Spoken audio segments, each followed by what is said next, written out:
Hello dear all students, how are you? मस्त एकदम बढ़िया fine. So a very good evening, a very good morning, a very good afternoon or a very good night whenever whatever time you are watching this video. हम लोगों ने video number 7 और video number 8 दोनों के अंदर निकाला था electric field due to dipole sorry at an axial point and at an equatorial point. अब आज हम निकालना चाहेंगे what is the electric field? What is the electric field due to dipole at any general point? At any general point. अब general point का meaning क्या हुआ बच्चों? जनरल पॉइंट का मतलब ये हो गया भैया हम स्पेस के अंदर कहीं पे भी कोई भी पॉइंट ले लें. स्पेस के अंदर कहीं पे भी कोई भी पॉइंट ले लें, उस पॉइंट के ऊपर इस इलेक्ट्रिक फील्ड के कारण क्या इस इलेक्ट्रिक डाइपोल के कारण क्या इलेक्ट्रिक फील्ड बनेगी. तो ये फाइंड आउट करने के लिए हम क्या करेंगे, पहले तो ऑफकोर्स डाइपोल लेंगे. ये डाइपोल में एक नेगेटिव चार्ज, एक होता है पॉजिटिव चार्ज, एक होती है इसकी एक्सिस जिसे हम कहते हैं इसका सेंटर पोल. ठीक है. अब सबसे पहली बात ये भैया डाइपोल के रेफरेंस में, इस डाइपोल के रेफरेंस में एक जनरल पॉइंट हमें डिफाइन करना पड़ेगा. हमने क्या कहा था, जब भी हम इलेक्ट्रिक फील्ड निकालेंगे हम हमेशा निकालेंगे सेंटर से डिस्टेंस एक्स के ऊपर. चाहे हमने एक्सियल पॉइंट लिया, चाहे हमने इक्वेटोरियल पॉइंट लिया, दोनों ही केस में हम लोगों ने जो इलेक्ट्रिक फील्ड फाइंड आउट किया था वो किया था at distance x from its centre. वो हमने फाइंड आउट किया था at a distance x from its centre. तो सेंटर से डिस्टेंस एक्स तो हमको लेना ही है, ये तो बात पक्की हो गई. तो हमने कहा भाई यहाँ पे एक पॉइंट है, पॉइंट को नामकरण कर देते हैं. क्या नाम दे इसको? इना मीना डी का नहीं, हम पॉइंट ए नाम. ठीक है, इसको सेंटर से ज्वाइन कर दो. ये डिस्टेंस एक्स. लेकिन क्या सेंटर से डिस्टेंस एक्स एक ही पॉइंट का होगा? बहुत सारे पॉइंट्स का होगा. इधर भी होगा, इधर भी होगा, इधर भी होगा. ये अगर मैं एक सर्कुलर आर्क ड्रॉ करूं या पूरा सर्किल ड्रॉ कर लूं, सारे डिस्टेंस एक्स को. ठीक है, तो हमें एक एट्रीब्यूट और देना पड़ेगा इसको, एक पैरामीटर और लेना पड़ेगा. एक पैरामीटर हमें और लेना पड़ेगा जिससे हम इसको डिफाइन कर सकें. तो हमने कहा भाई ये एक रोटेटिंग सर्किल के ऊपर है. सर्किल स्टार्ट हो रहा है भले डाइपोल एक्सिस के साथ, डाइपोल के डायरेक्शन के साथ, और ये एंगल थीटा रोटेट करके.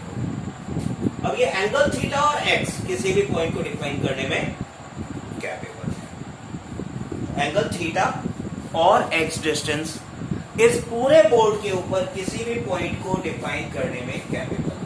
ये मैंने एक डिस्टेंस यहाँ पे ले लिया 10 सेंटीमीटर का, एंगल 30 डिग्री. 10 सेंटीमीटर का but angle 60 degree. 10 centimetre angle 90 degree. 10 centimetre angle 120 degree. मैं 3 सेंटीमीटर ले लूं, कोई भी एंगल वेरी करूं, मेरे पास सारे पॉइंट आ जाए. These points will lie on concentric circles. These points will lie on concentric circles. Center कहाँ होगा? Of course, at the center of the. ठीक है. तो हम क्या चाह रहे हैं, हम पॉइंट ए के ऊपर इलेक्ट्रिक फील्ड इन दोनों चार्जेस के कारण क्या है ये निकालना चाहते हैं. अब दिक्कत क्या आती है भाई? दिक्कत ये आती है कि इस पर्टिकुलर पॉइंट का distance positive Q negative Q दोनों से अलग अलग है और वेरी कर रहा है. तो हम दोनों डिस्टेंसेस को एक साथ नहीं ले सकते. ठीक है, उसका इलाज हम दूसरा करते हैं.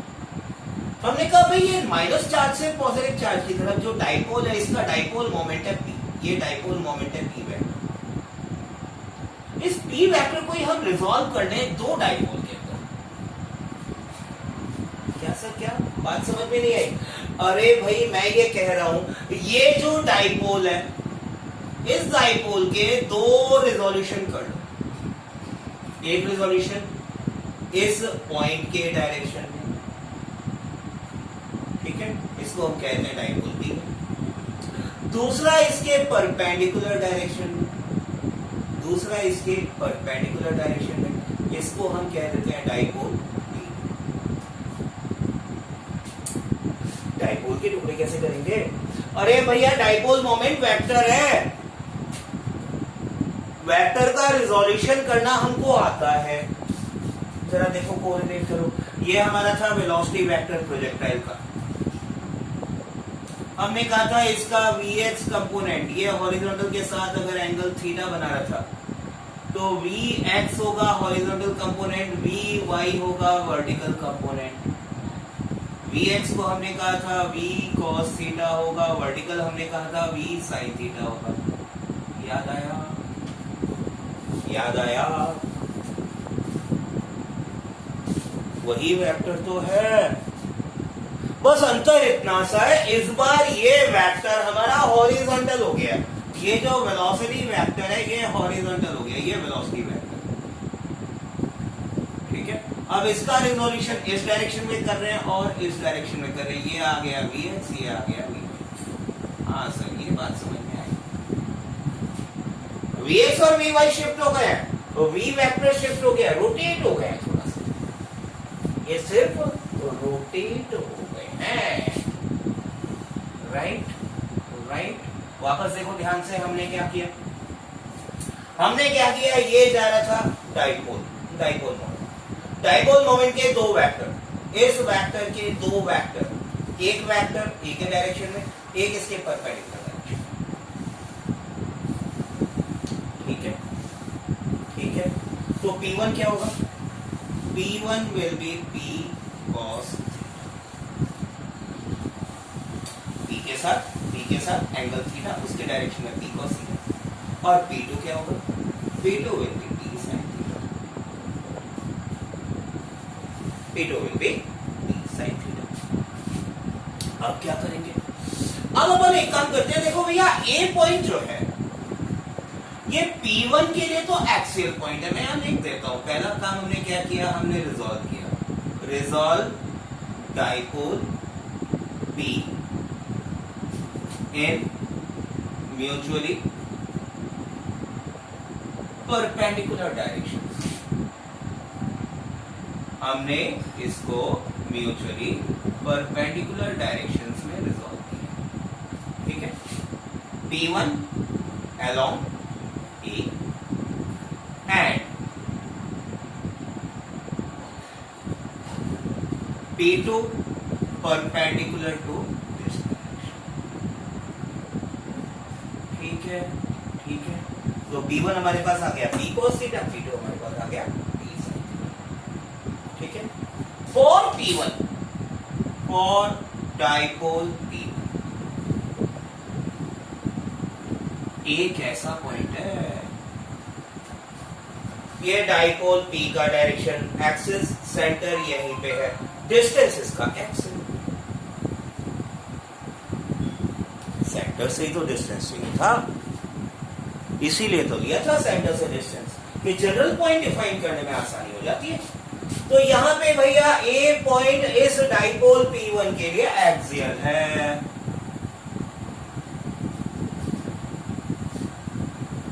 और एक्सियल पॉइंट का फॉर्मूला तो हमारे पास है। एक्सियल पॉइंट का फॉर्मूला इलेक्ट्रिक फील्ड के लिए E एक्सियल, E A कर देते हैं एक्सियल। क्या था? Twice K T1 upon X क्यों था? याद आ गया? ठीक है, सिंपल। तो ट्वाइस के P1 अपॉन एक्स क्यूब, ये तो है एक्सियल पॉइंट पे, ए पॉइंट पे, किसके कारण? P1 के कारण। P1 की वैल्यू रख लो। P1 की वैल्यू क्या है? P1 की वैल्यू क्या है? ट्वाइस के P cos theta upon x. अच्छा, P2 डाइपोल के लिए ए पॉइंट कैसा है भैया? आवाज नहीं आई? नहीं आई? अभी भी नहीं आई? थोड़ा जोर से। हाँ, इक्वेटोरियल पॉइंट है। ठीक है, तो यहां पे डाल दो भैया for dipole P2। A is equatorial,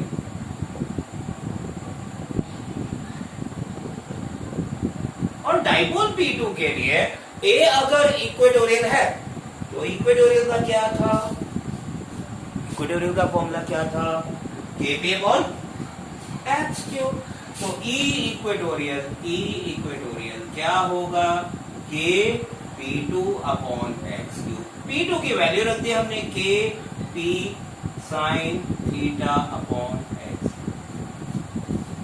net electric field कैसे निकालोगे, नेट इलेक्ट्रिक फील्ड के लिए ध्यान करो भैया, E एक्सियल E इक्वेटोरियल क्या है, परपेंडिकुलर, और दो परपेंडिकुलर वेक्टर्स का जो रिजल्टेंट आता है वो आता है उनके स्क्वायर के सम का under root, will be E axial plus E equatorial, नहीं इनके स्क्वायर का sum, it will be the sum of their squares, it will be the sum of their squares and square root taken over, right.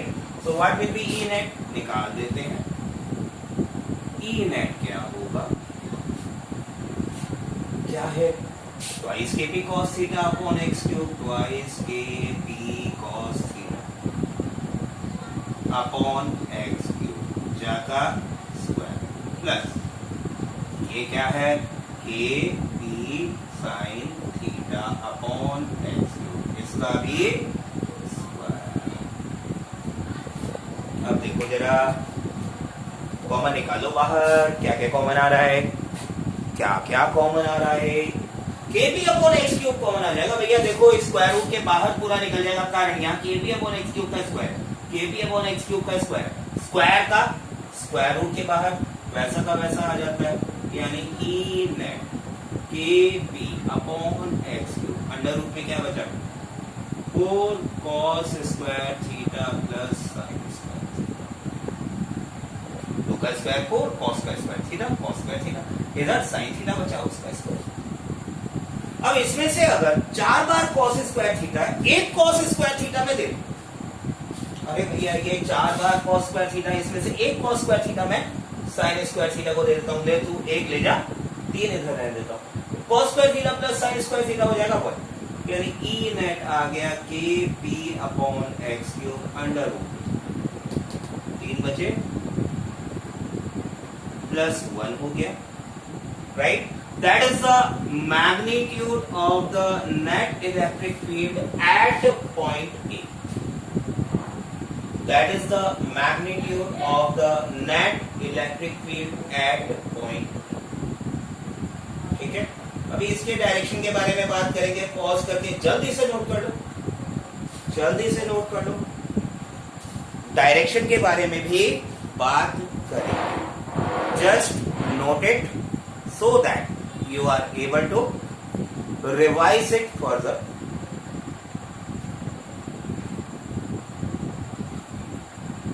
हो गया, note मार लिया, note हो गया, copy हो गया, मिटा दूं, ठीक है। मेरे को सिर्फ E इक्वेटोरियल E एक्सियल दोनों की वैल्यू की जरूरत होगी, वो मैं यहां नोट कर रहा हूं। मेरे पास E एक्सियल क्या है, E एक्सियल क्या निकाला हमने, ये हमने निकाला twice Kp cos theta upon x. E equatorial क्या निकाला, E इक्वेटोरियल निकाला Kp sine theta upon x, right. बाकी सारा मुझे नहीं चाहिए, मिटा दूं, मटा दिया, हटा दिया, ठीक। अभी जरा ध्यान दो, हम लोगों ने जब एक्सियल और इक्वेटोरियल पॉइंट के इलेक्ट्रिक फील्ड की बात की थी, तो हमने कहा था भैया इस पॉइंट पे एक्सियल का तो along the direction of dipole होता है, ठीक है। इक्वेटोरियल के केस में कहा था यहां डाइपोल का डायरेक्शन ये है, it is in this direction, and equatorial का होता है अपोजिट, इक्वेटोरियल का होता है opposite to the direction of the dipole. Original नहीं, ओरिजिनल से अब कोई सरोकार नहीं है, ओरिजिनल तो गया, it is gone, equatorial point A किसके लिए? P2 के लिए। P2 का डायरेक्शन क्या है? ये है। P2 का डायरेक्शन ये है, तो इसके डायरेक्शन के अपोजिट होगा इक्वेटोरियल का डायरेक्शन। ठीक ठीक। तो इन दोनों का जो इक्विवेलेंट वेक्टर बनेगा, वो वेक्टर इन दोनों के बीच में से कहीं जाएगा। ये मान लो इनके बीच में एंगल अल्फा, ये ई एक्सियल से एंगल अल्फा बना है। तो ये एंगल अल्फा कैसे निकालेंगे? एंगल अल्फा कैसे निकालेंगे? वापस ध्यान दिला देता हूं। हमने कहा था वेलोसिटी वेक्टर ये रहा, velocity vector in the x direction, velocity vector in the y direction. ये जो एंगल अल्फा था, इसके लिए हमने बोला था tan alpha will be vy upon vx।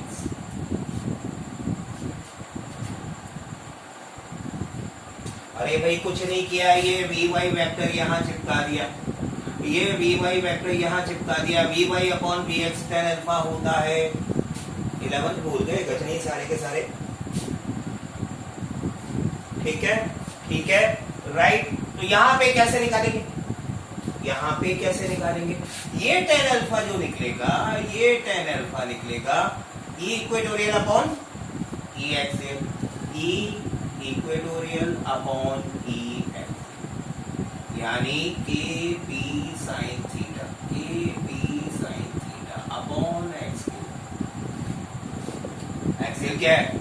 Twice kp sin theta upon x cube. चक्कू चलाओ kp पे और x क्यूब पे, क्या बचा? बचा सिर्फ हमारे पास tan थीटा का आधा,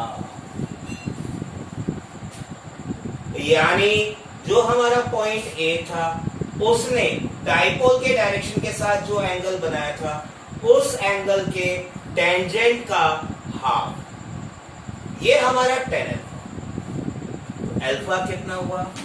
अल्फा कितना हुआ? अल्फा हुआ tan inverse of half tan।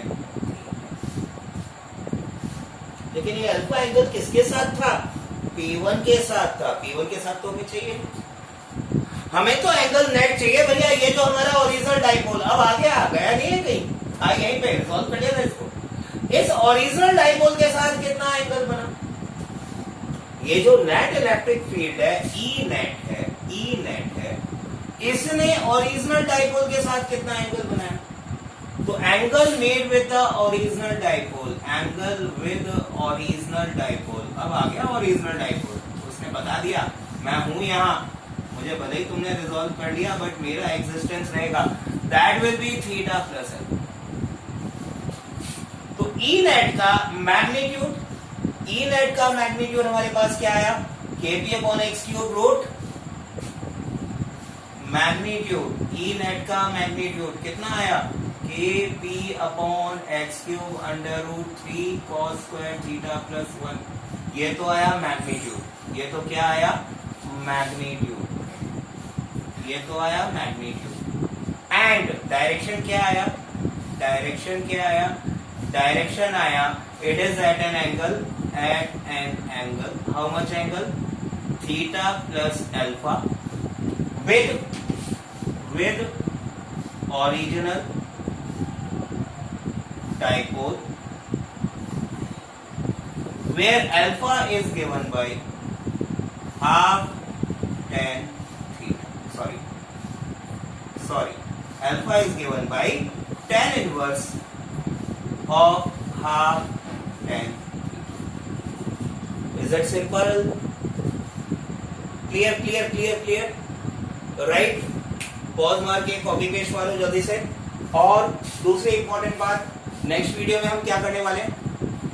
Next video में हम इस डाइपोल को रखेंगे भैया इलेक्ट्रिक फील्ड में, और फिर देखेंगे कि ये जो डाइपोल है हमारा इलेक्ट्रिक फील्ड में आने के बाद क्या करता दिखाता है, कहां मूव करता है, कैसे घूमता है, कैसे रोटेट करता है वगैरह।